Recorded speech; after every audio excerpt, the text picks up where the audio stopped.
Bismillahirrahmanirrahim. Assalamualaikum warahmatullahi wabarakatuh.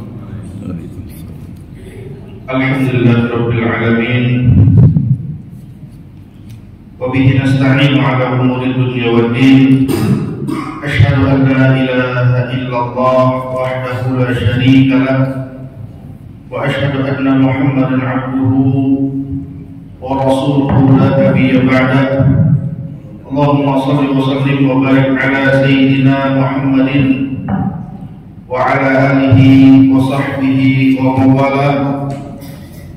Subhanaka la ilma lana illa ma 'allamtana innaka antal alimul hakim wa la hawla wa la quwwata illa billahil aliyyil azim. Rabbi shrah li sadri wa yassir li amri wa hlul 'uqdatam min lisani yafqahu qawli, amma ba'du. Qala Allah subhanahu wa ta'ala, a'udzu billahi minasy syaithanir rajim. Bismillahirrahmanirrahim. Alhamdulillahilladzi anzala 'ala 'abdihi al-kitaba wa lam yaj'al lahu 'iwajan qayyiman liyunzira ba'san shadidan min ladunhu wa yubashshiral mu'minina alladhina ya'maluna as-salihati anna lahum ajran hasanan. Ila akhir al-ayah wa ila akhir surah. Sadaqallahul azim wa sadaqa rasuluhul karim wa nahnu ala dzalika minasyahidin wa syakirin, wa ba'du. Hadirin hadirat kaum muslimin, kaum muslimat jamaah salat subuh yang diberkahi oleh Allah Subhanahu wa taala. Sungguh setiap salat subuh itu pasti Allah berikan keberkahan yang banyak dan melimpah kepada kita, terutama kita umat Nabi Muhammad SAW. Burika ummati fi bukuriha, diberkahi umatku pada waktu-waktu bukur. Waktu bukur ini adalah waktu-waktu yang kita duluan bangun dibandingkan kaum-kaum yang lain. Maka hadirin hadirat yang dirahmati Allah Subhanahu wa taala, ayat yang kita bacakan pada subuh yang barokah ini yaitu awal dari surah Al-Kahfi, di mana awal tersebut berbunyi alhamdulillah.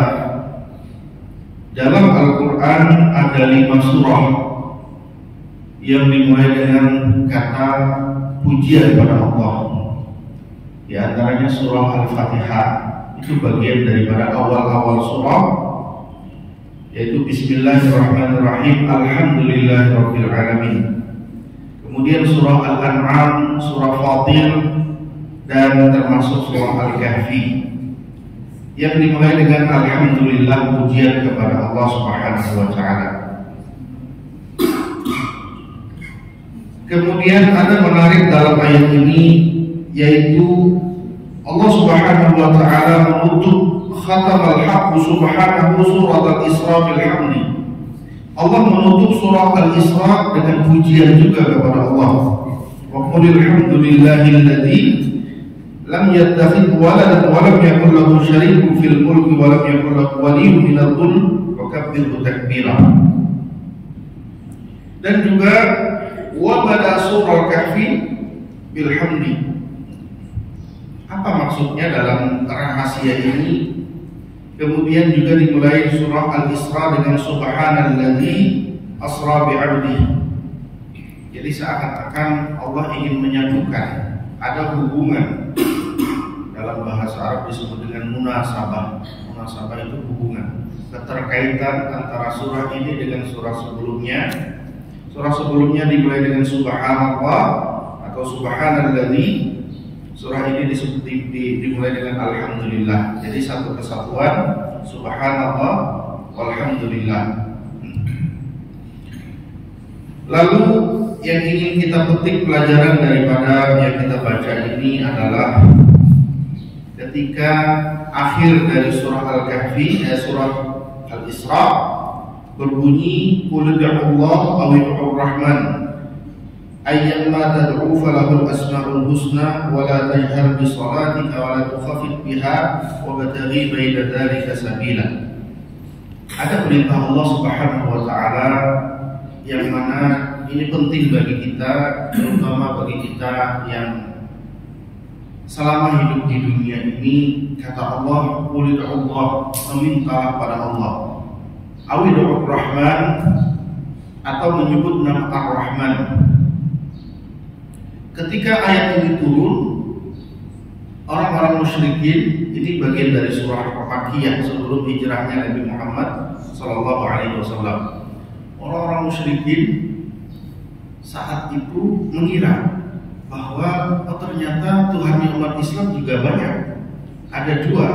Ketika Nabi menyebutkan Allah dan Ar-Rahman, mereka mengira ada dua. Ternyata Tuhannya Muhammad juga ada dua, yaitu kata Allah dan Ar-Rahman. Maka dijelaskan dalam ayat lain atau hadis bahwa Allah itu memiliki nama Asmaul Husna. Allah tidak berbilang-bilang, lam yattakhidh waladan wa lam yakul lahu syarikun fil mulki. Tidak ada sekutu bagi Allah. Dan kalau membaca ayat, ada kesatuan yang harus kita hubungkan. Pada ayat-ayat sebelumnya jelas Allah, dan ayat sesudahnya jelas Allah menegaskan Allah tidak punya sekutu dan tidak ada syarikat dalam kekuasaan Allah Subhanahu wa Ta'ala. Jadi harus difahami secara menyeluruh. Kemudian apa pelajaran selanjutnya dalam surah Al-Isra? Sebelum masuk Alhamdulillah dalam surah Al-Kahfi, dalam surah Al-Isra ternyata secara bertubi-tubi itu apa ya? Secara terus-menerus Allah itu menunjukkan kekuasaannya. Ketika kita disuruh melihat langit, makanya dalam Al-Quran itu kan banyak cerita langit, bagaimana Allah tinggikan, gunung yang tinggi, bagaimana Allah jadikan asap, awan yang berjalan, bagaimana Allah jalankan tidak jatuh, sungai, laut, Allah jadikan sebagai jalan-jalan untuk menuju tempat lain, ikan-ikan yang hidup di lautan Allah jadikan rezeki untuk kalian, hujan yang Allah turunkan secara teratur dan lain sebagainya. Allah jelaskan dalam surah Al-Isra. Apa maksudnya? Kalau kita kan, bagi kita Al-Quran ini kalau kita tidak teliti secara serius, kita tidak akan mengerti kenapa Allah menunjukkan langit, kenapa Allah menunjukkan lautan, kenapa Allah menunjukkan bumi yang luas ini, kenapa Allah menunjukkan pohon-pohon, Allah menunjukkan makanan. Dalam ayat disebutkan falyanzuril insanu ila ta'amihi. Kalau mau kita perhatikan makanan yang kita makan setiap hari, itu kita perhatikan, itu luar biasa capeknya. Makanan datang ke tempat kita itu capeknya luar biasa. Kita kan tinggal makan aja nasi, beras yang ada di hadapan kita itu. Kira-kira berapa lama prosesnya? Ditanam oleh petani, dipupuk oleh petani, dipanen oleh petani, kemudian di pabrik Pak ya, supaya jadi beras itu dia apa Pak? Digiling, kemudian diangkut lewat kapal, dibawa ke tempat kita. Kita nggak tahu itu beras dari mana. Dari Jawa Pak ya, beras yang enak itu dari Jawa. Pulang dari Jawa ke sini berapa lama? Berapa lama petani-petani di sana menanam, memupuk sampai jadi beras, sampai ke tempat kita? Itu berasnya. Garamnya dari mana? Sayurnya dari mana? Ikannya dari mana? Dia hidup berenang ditangkap oleh, itu luar biasa. Jadi Allah ingin menunjukkan yang kuasa itu Allah, yang berkehendak itu Allah, dan yang mengatur semua alam itu adalah Allah Subhanahu wa Ta'ala. Kita hanya ingin ditunjukkan bahwa itu saja. Kalau kita mengerti itu, maka selanjutnya kata Allah, kalau meminta itu jangan ke tempat lain. Kalau berharap jangan ke tempat lain. Maka kalau berdoa, berdoalah kepada Allah Subhanahu wa Ta'ala. Dan Allah Maha cinta kalau kita berdoa padanya. Dan Allah Maha senang kalau kita meminta berulang-ulang. Kalau kita ada teman punya pohon pisang banyak, kebun pisang, kita hari ini minta daun pisang 10 lembar, insya Allah dia kasih. Besok kita minta lagi 10 lembar, masih dia kasih. 3 hari kita minta, udah marah dia, minta terus ya. Padahal daun pisang kan gak ada artinya bagi dia. Dia punya kebun pisang berhektar-hektar. Tetapi kalau diminta tiap hari, marah dia. Berbeda dengan kita kepada Allah Subhanahu wa Ta'ala. Kalau kita minta tiap hari dan berulang-ulang, maka Allah sangat senang dan menyuruh kita meminta terus. Bahkan kata para ulama, mintalah seluruh kebutuhan dan aturan dalam hidup kamu. Bahkan urusan sendal jepit, celana baju dalam, itu kan gak penting bagi kita.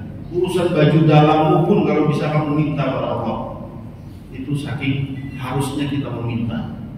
Apalagi urusan-urusan yang lain, urusan bisnis, urusan keluarga, urusan anak, urusan kerja, urusan apa lagi Pak? Ada orang ditanya ketika masuk Raudhah, Ustaz kita masuk Raudhah Madinah, kan sekali aja maksudnya.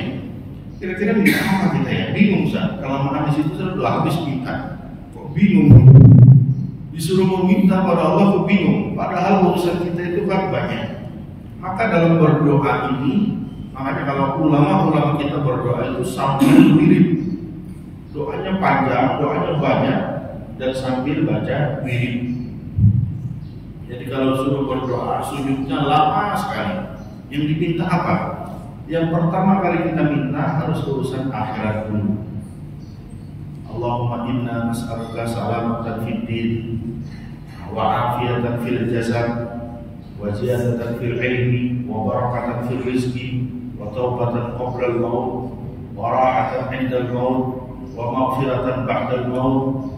Allahumma hawwin 'alaina fi sakaratil maut wan najata minan nar wal 'afwa 'inda al-hisab, dan seterusnya. Kalau bisa doa-doa kita itu doa-doa akhirat dulu. Tapi kan ngerti Ustaz bahasa Arab gimana? Kalau dalam sholat boleh kita berdoa dalam hati, nggak usah diucapkan. Jangan nanti pas sholat bahasa Indonesia, nah, itu kan repot lagi. Kalau sholat kita ucapkan dalam hati, misalkan dalam sujud, ya Allah, tapi jangan jadi imam. Pas lagi jadi imam doanya panjang, pas lagi sendiri. Nah, kalau lagi sendiri saja, lagi sendiri doanya panjang-panjang nggak apa-apa. Dan doa yang dimulai adalah doa akhirat. Ya Allah, ketika nanti saya sakaratul maut, mudahkan. Ya Allah, ketika saya di dalam kubur, ringankan, sinari, dan berikan anugerah. Ketika saya dibangkit dalam kubur, itu dulu yang kita minta kepada Allah. Baru urusan-urusan dunia. Ya Allah, perbaiki urusan duniaku, perbaiki ibadahku, berkahi ilmuku, berkahi keluargaku, berkahi istriku, berkahi anak-anakku. Itu yang sehingga Allah menjadikan keluarga kita barokah. Ini ada orang, dia yang memilih istri, dia juga dengan kecewa dengan istrinya. Saya kecewa dengan istri saya. Kalau disuruh nggak mau, kalau diminta ini dan lain sebagainya. Kata Ustaz, ya sama, semua istri kan begitu sifatnya. Jadi gimana Ustaz? Apakah saya nikah lagi? Oh, baru banyak mau curhat, mau nikah lagi. Nggak usah nikah lagi. Berdoalah untuk keberkahan keluarga. Karena kalau kamu nikah lagi, nanti tambah istri curhat sama lagi, itu lagi masalahnya. Jadi gimana Ustaz?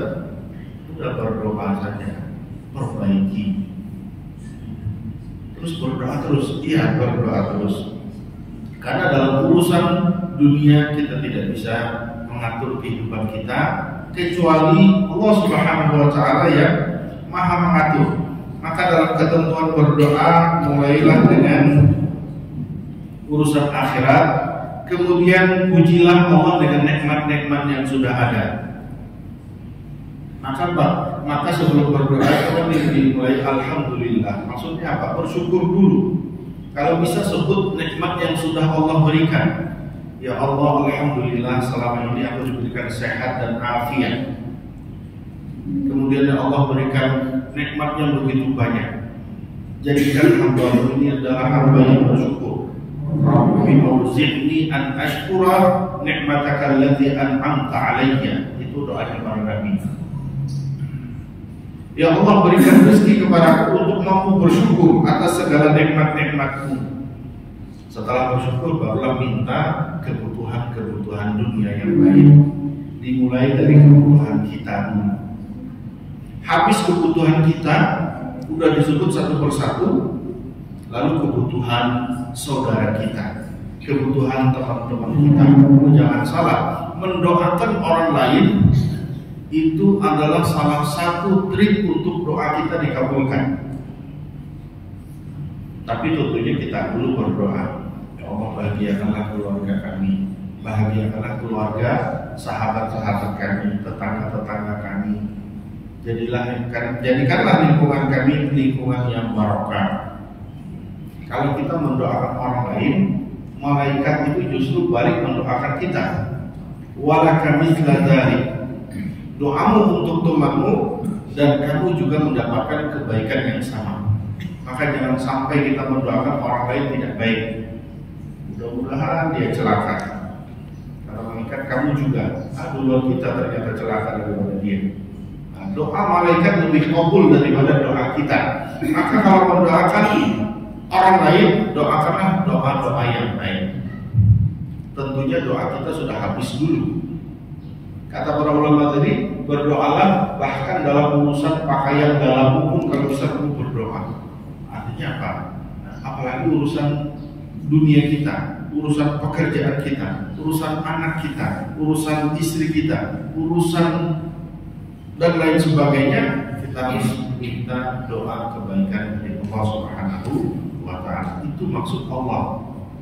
Secara panjang Allah menjelaskan yang kuasa itu aku, yang berkehendak itu aku, yang kuat itu aku, yang kudrah dan iradah itu aku, yang mengatur seluruh alam itu aku, bahkan yang mengatur dirimu saja itu aku. Maka ujung-ujungnya kata Allah, berdoalah kepadaku. Masih saja kita tidak paham. Kayaknya keterlaluan kita nggak mau berdoa, nggak mau menuju sholat, nggak mau menuju tempat baik, itu keterlaluan nampaknya. Sudah Allah tunjukkan yang kuasa ini aku, yang berkehendak itu aku, yang mengatur itu aku, dan berdoalah padaku. Kita nggak mau berdoa, maka di antara ciri-ciri orang yang sombong adalah tidak mau mengangkat tangannya. Dalam satu hadis disebutkan Allah maha merasa malu. Malu itu artinya, ya dalam hadis disebutkan seperti itu. Allah malu kalau ada hambanya mengangkat tangan lalu pulang dia tidak mendapatkan apa yang dia minta. Maka ciri-ciri yang dia dapatkan itu adalah yang pertama ketenangan. Ya Allah, aku sudah berdoa. Masalah kabul dan tidaknya itu tergantung kehendak Allah, karena Allah jangan dikabulkan sekarang. Karena permintaannya ini kan masih berat ini. Dia belum mampu menanggung itu. Misalnya ya Allah, aku minta mobil yang mewah, yang bagus, yang elegan dan lain sebagainya. Allah belum mampu kamu. Nanti dulu. Maka setiap doa yang kita panjatkan itu dikabulkan, tapi tidak dikabulkan di dunia. Allah simpan di surga. Sehingga nanti ada sebuah cerita, ada seorang pemuda, dia berdoa dan berdoa dan berdoa, tapi tidak dikabulkan. Begitu dia meninggal dunia dan masuk surga, dia terkejut. Oh, fasilitas yang diberikan Allah kepada dia luar biasa hebatnya. Dia bingung, ini jangan-jangan salah kasih. Ibaratnya kita daftar umroh itu paket yang paling bawah ternyata diberikan paket yang paling atas. Oh, salah kasih itu. Kan banyak kan jamaah seperti itu.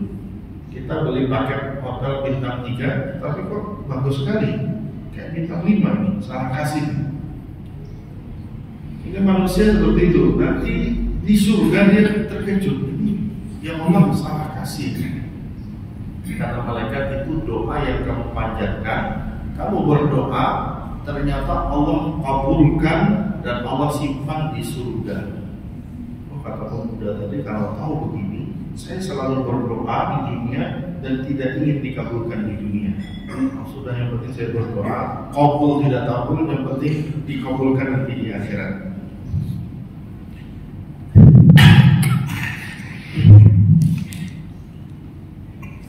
Sehingga doa yang yang kita panjatkan itu pasti Allah kabulkan dan Allah berikan yang terbaik nanti di akhirat. Kemudian kembali kepada ayat yang kita baca tadi, segala puji bagi Allah yang menurunkan ala abdihil kitab, atas hambanya.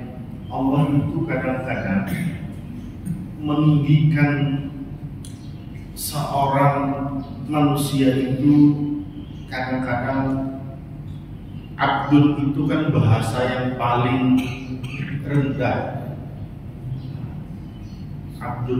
Abdul kan ada raja, ada hamba, ada atasan, ada bawahan. Abdul ini bahasanya lebih rendah daripada yang biasa.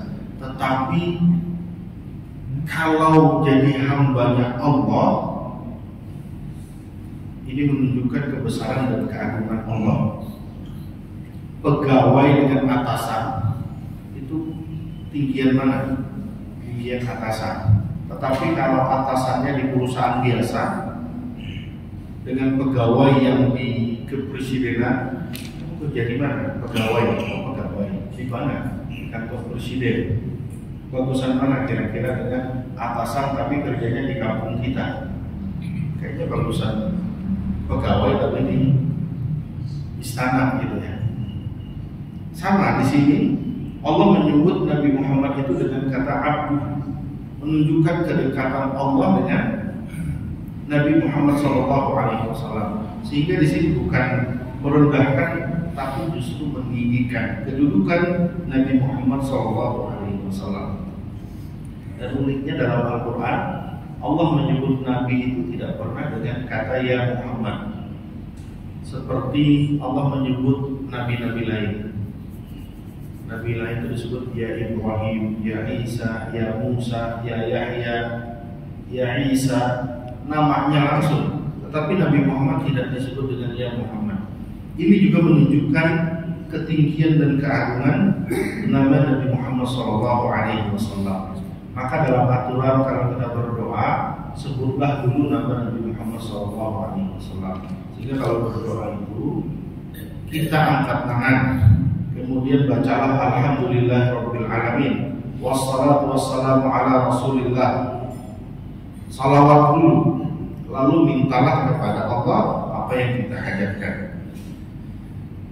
Dan Allah menurunkan Alkitab di sini maksudnya Al-Quran Al-Karim, diturunkan secara berangsur-angsur, walam yaj'al lahu iwaja, dan Allah tidak ada menurunkan Al-Quran itu satu kata pun yang keliru, yang tidak seimbang. Iwaja itu yang mirip, yang tidak sinkron satu ayat dengan ayat yang lain.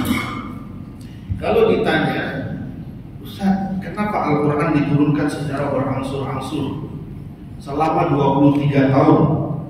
Tepatnya 22 tahun, 2 bulan, 22 hari. Sejak turunnya di Gua Hira, Iqra bismi rabbikal ladzi khalaq, sampai ayat terakhir turun. Kenapa turunnya berangsur-angsur? Ada banyak jawaban. Ada yang menjawab bahwa karena menyesuaikan dengan tuntutan zaman saat itu, menjawab pertanyaan-pertanyaan yang orang Arab tidak siap. Kemudian Al-Quran turun berangsur-angsur, juga berangsur-angsur dalam tahapan hukum. Seperti dulu orang masih minum khamar, dan mereka bertanya, khamar itu bagaimana ya Rasulullah? Turunlah ayat Al-Quran, khamar itu dosa, tapi ada manfaatnya sedikit. Kemudian mereka masih minum khamar, Tapi dalam sholat mereka minum khamar, mabuk-mabukan, teler, akhirnya dilarang. Kalau mau sholat jangan minum khamar. Itu masih dibolehkan. Minumlah kalau malam hari misalnya mau tidur, minum nggak apa-apa. Itu dulu. Barulah turun ayat Al-Quran, innamal khamru wal maisir rijsun min amali syaitan fajtanibuh. Secara total khamar diharamkan. Karena kalau diharamkan secara langsung masyarakat Arab tidak siap saat itu. Sehingga ada alasan seperti itu. Tetapi alasan yang paling tepat adalah tasbitu fuadin nabi wa qulubil mu'minin. Al-Quran itu menguatkan hati, terutama menguatkan hati Nabi Muhammad SAW dan orang-orang beriman. Mereka menunggu-nunggu turunnya wahyu, mereka menunggu-nunggu ayat yang baru, mereka menunggu-nunggu ilmu yang baru. Sama seperti kita, kalau belajar itu berangsur-angsur. Hari ini ayat ini, besok kajiannya ini, besok diulang lagi ini. Kajian itu namanya tasbitul fuad, menguatkan hati kita. Minimal kata Imam Syafi'i, kalau Al-Quran itu masuk minimal 3 hari sekali. Kalau 3 hari sekali tidak masuk ilmu Al-Quran pada kita, sudah mulai goyah. Hari pertama masih semangat, hari kedua masih ada pengaruhnya, hari ketiga pengaruh terakhir. Dan di hari keempat harus lagi kita belajar ilmu agama, ilmu Al-Quran. Minimal kita baca sendiri, cari sendiri, supaya kita berkesinambungan semangat. Kalau tidak 3 hari, 7 hari, seminggu sekali. Kalau tidak 7 hari, minimal 40 hari sekali kita dapat siraman Al-Quran. Kalau sudah lewat dari 40 hari, itu akan tidak semangat lagi. Itu namanya tasbitul fuad, menguatkan hati kita. Maka Al-Quran ini menguatkan hati orang-orang beriman saat itu. Maka kalau kita lihat kuatnya hati orang beriman dalam setiap peperangan yang dia hadapi. Mereka kan berhadapan perang, ada namanya perang Khandaq, perang Uhud, pertama perang Badar. Perang Badar itu 313 pasukan melawan 1000. Bayangkan 313 melawan 1000, 3 kali lipat musuh. Kalau tidak kuat hati, kalah sebelum bertanding kita. Musuh 1000, kita 313, luar biasa. Perang Uhud itu 3 kali lipat juga, musuh 3000. Pasukan muslimin 1000 saja, terkumpul yang kuat-kuat 1000. Ternyata di antara 1300 pasukan berkhianat, pulang ke Madinah. Tersisa 700 pasukan, ternyata 50-nya anak-anak. Bayangkan 50-nya anak-anak. Kata Rasulullah, anak-anak nggak boleh pulang, nggak boleh berperang. Tapi kami kuat ya Rasulullah, nggak boleh. Kami sudah izin dengan orang tua, nggak boleh pulang.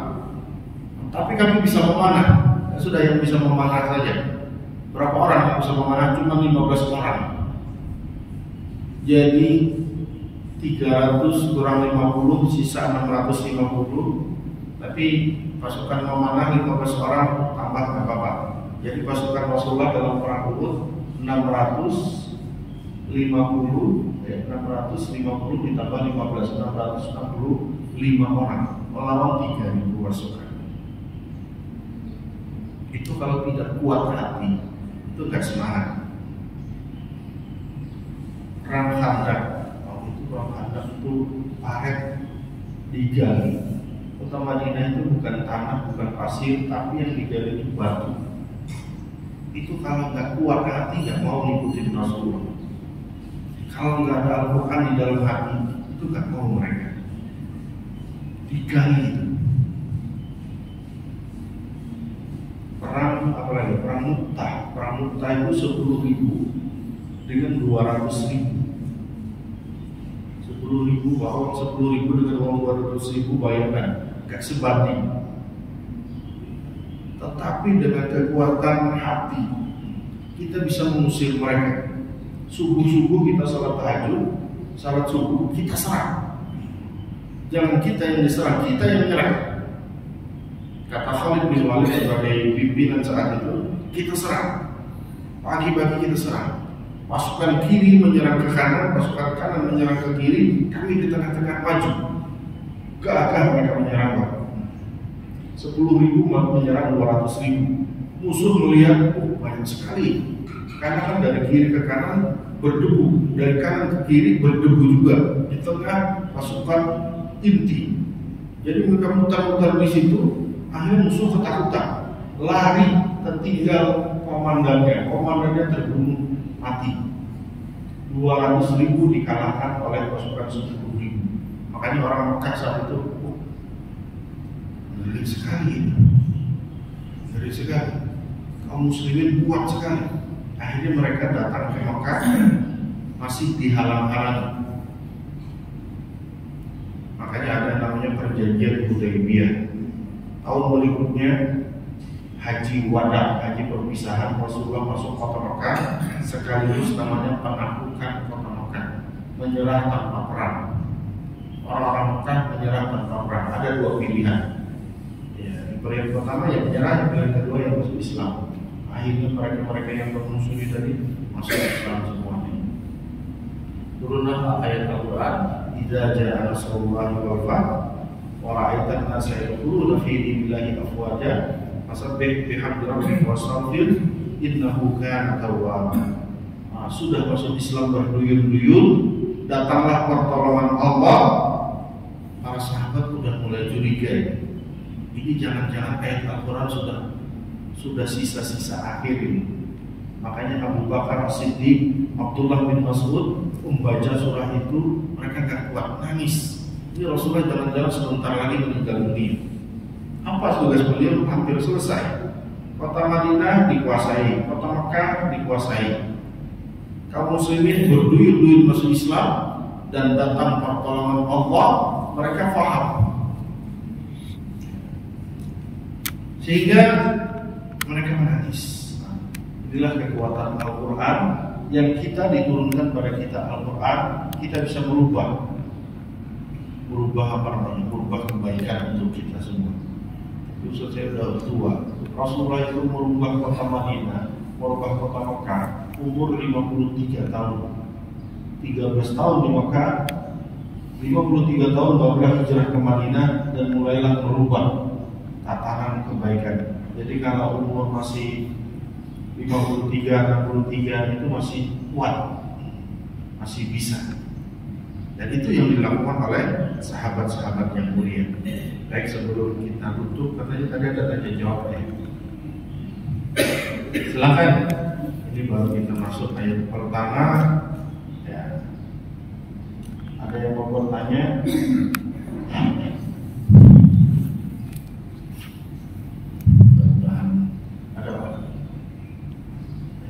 Lihat kalau pagi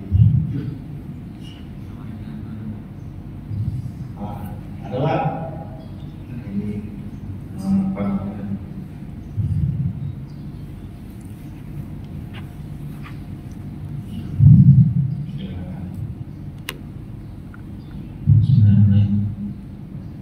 Assalamualaikum warahmatullahi wabarakatuh. Salam. Saya bertanya mengenai doa bagian awal tadi Ustaz terkait dengan berdoa ketika sholat, utamanya pada saat sujud ya. Alhamdulillah kalau di masjid kita ini sujud terakhirnya itu difasilitasi oleh imam kita Pak Akbar dengan sujud yang agak panjang gitu ya. Itu kadang-kadang saya pribadi memanfaatkannya dengan doa-doa yang sesuai dengan hajat saya gitu ya. Nah, pertanyaan saya satu, saking semangatnya dan fokusnya berdoa kadang-kadang ini apa namanya, doa subhanallah itu malah lupa gitu Pak. Bagaimana itu satu? Yang kedua, saya pernah membaca atau mendengar terlupa, barangkali kita bisa mengoreksi koreksinya. Ketika sujud itu tidak dibolehkan berdoa dengan ayat-ayat yang ada dalam Quran. Demikian. Assalamualaikum warahmatullahi wabarakatuh. Waalaikumsalam. Ya, yang pertama Subhana Rabbil A'la itu hukumnya sunnah. Afdal kita baca Subhana Rabbil A'la dulu, baru kita berdoa dengan doa yang hajat-hajat kita sesuai dengan apa yang kita minta. Itu kita setelah membaca Subhana Rabbil A'la dulu.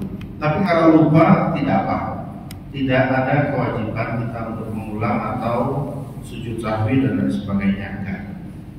Ya, jadi itu sunnah. Yang bagusnya gimana Ustaz? Yang bagusnya kita baca dulu lalu kita berdoa. Kemudian ulama juga mengatakan jangan kita berdoa dengan ayat-ayat Al-Quran karena kondisi kita sedang dalam keadaan sujud. Sujud itu kan dalam keadaan tersungkur. Kita itu merendahkan diri di hadapan keagungan Allah. Kemudian bayangkan orang sujud itu kan, pantat kita lebih tinggi daripada wajah kita. Pantat kita lebih tinggi daripada kepala kita. Jadi layaklah kalau kita berdoa dengan kerendahan. Kalau doa-doa Al-Quran itu doa-doa kemuliaan. Rabbana la tuzigh qulubana dan seterusnya. Itu doa-doa yang kalau bisa kita angkat ketika kepala kita di atas.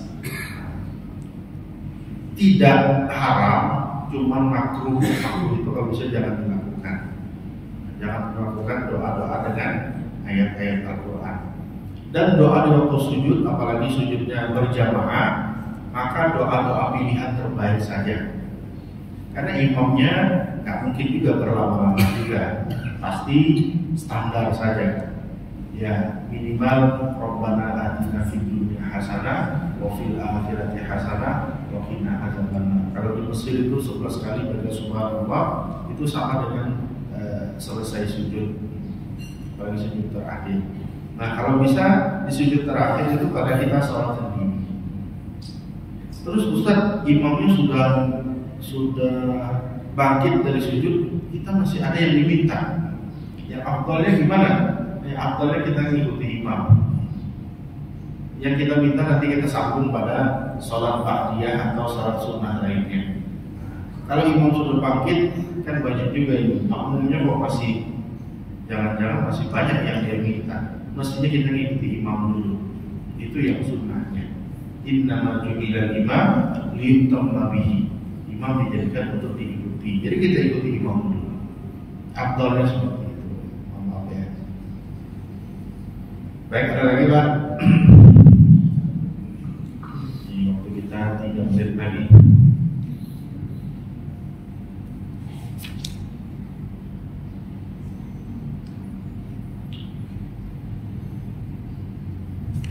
Satu lagi Ustaz. Ya. Kalau tadi menggunakan sholat tidak boleh di dalamnya itu ada bahasa Arab ya. Ya. Dan kalau ada hajat ya, doa yang kita inginkan tapi itu dalam hati. Pakai bahasa Indonesia dalam hati. Dan afdalnya doa itu doa yang kita pahami. Kalau kita bisa memahami doa pakai bahasa Arab itu boleh. Tapi kalau yang tidak bisa, kita berdoa dengan bahasa kita. Afdalnya seperti itu. Karena kalau doa dengan bahasa kita akan mengena dalam hati. Dan jadikan doa itu sebagai wirid harian. Maka di antara cara Allah mengabulkan doa kita, orang senang dengan berdoa dengan doa yang sama. Dia doa berulang-ulang doa yang sama, padahal dia nggak ngerti lagi itu sudah dikabulkan atau belum. Yang jelas doa yang sama jadikan wirid. Kayak Nabi Zakaria minta doa ingin punya anak sampai umur tua, sampai tua renta, sampai apa istilahnya, istrinya katanya mandul, sampai istrinya tua renta nggak mungkin lagi punya anak, tetapi dia tetap berdoa, ya Allah, aku tetap berdoa dan aku tidak pernah kecewa dengan apa yang kau putuskan. Karena saking bahagianya sudah. Maka dalam keadaan seperti itu Allah mengabulkan doanya. yang tidak mungkin lagi punya anak, tiba-tiba istrinya hamil. Sampai dia kagum dan terkaget-kaget, bagaimana bisa? Istriku kan sudah. Nah itu ciri-ciri Allah mengabulkan doa kita. Itu Allah akan menjadikan kita senang berdoa dengan doa yang sama. Bahkan dalam satu ucapan pun Rasulullah kadang mengulangi sampai 3 kali sampai 7 kali. Apa contohnya? Contohnya, ya Allah Rasulullah mengulangi, menyebutnya atau berdoa dengan doa itu 3 kali. Ya banyak contohnya, tidak kita. Ya, silakan. Bismillahirrahmanirrahim. Warahmatullahi wabarakatuh. Ustaz, yang ingin saya tanyakan ini terkait dengan doa pada saat rukuk dan sujud. Ini kan ada beberapa versi. Ada yang membaca Subhanallah, Subhanallah pada saat rukuk. Dan pernah saya dengar bahwa di salah satu kajian kita sempat kami tanyakan bagaimana Rasulullah SAW pada saat usia 60 tahun membaca pada saat rukuk dan sujud, baca Subhanallahumma rabbana wa bihamdika maghfirli, dan itu dianjurkan juga pada saat kita ini yang sudah usia 60 tahun itu dianjurkan membaca itu. Kira-kira yang lebih afdol ya, lebih kuat ya dalilnya, apakah membaca surat-surat Allah pada saat kita sujud atau membaca yang ini? Ya, kalau kita ada ilmunya, doa itu yang dibaca Rasulullah usia uzur tidak apa-apa.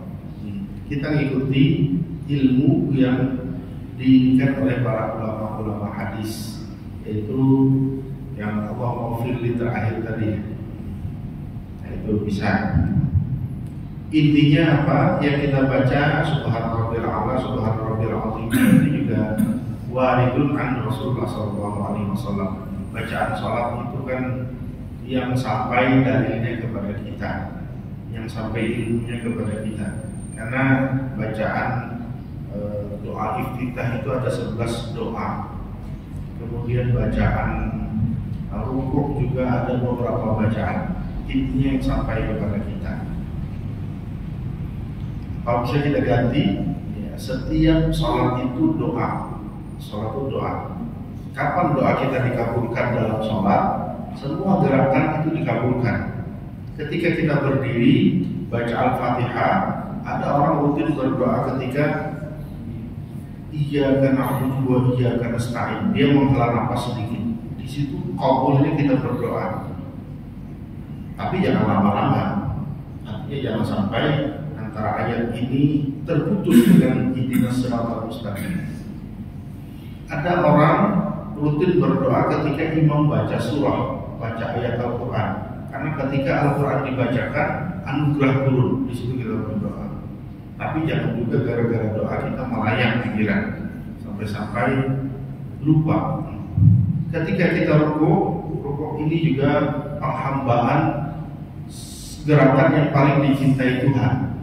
Maka ketika itu juga doa kita dikabulkan. Makanya bacaannya Subhanarabbil azim wa bihamdi. Doa sekilas, ya Allah, aku minta keluargaku yang sakinah. Sekilas saja. Makanya tadi doanya Allahumma doa yang paling terpenting. Boleh saja Pak. Apa yang kita dapatkan dalil itu boleh kita baca di umur uzur. Seperti Rasulullah itu meletakkan tangan, kalau mau sujud itu apa yang diletakkan duluan? Lutut kah atau tangan kah? Karena di awal-awal sahabat meriwayatkan lutut dulu, kalau mau sujud lutut dulu. Ternyata ada riwayat lain ternyata tangan dulu baru lutut. Itu tergantung kondisi kita. Karena usia faktor U. obat, tapi jangan kepala duluan ya. Baik, waktu syuruk sudah tiba. Kita lanjutkan panas ibadah kita dengan salat syuruk bersama-sama atau apa namanya sendiri-sendiri. Maksudnya kita cukup kajian kita, mudah-mudahan bermanfaat. Kita tutup dengan membaca doa subhanallah wa bihamdihi subhanallah wa bihamdika astaghfiruka wa atubu ilaik asyhadu an la ilaha illallah wa asyhadu anna muhammadar rasulullah. Mudah-mudahan bermanfaat dunia dan akhirat. Mohon maaf bila ada salah dan khilaf. Billahi taufiq wal hidayah. Wassalamualaikum warahmatullahi wabarakatuh.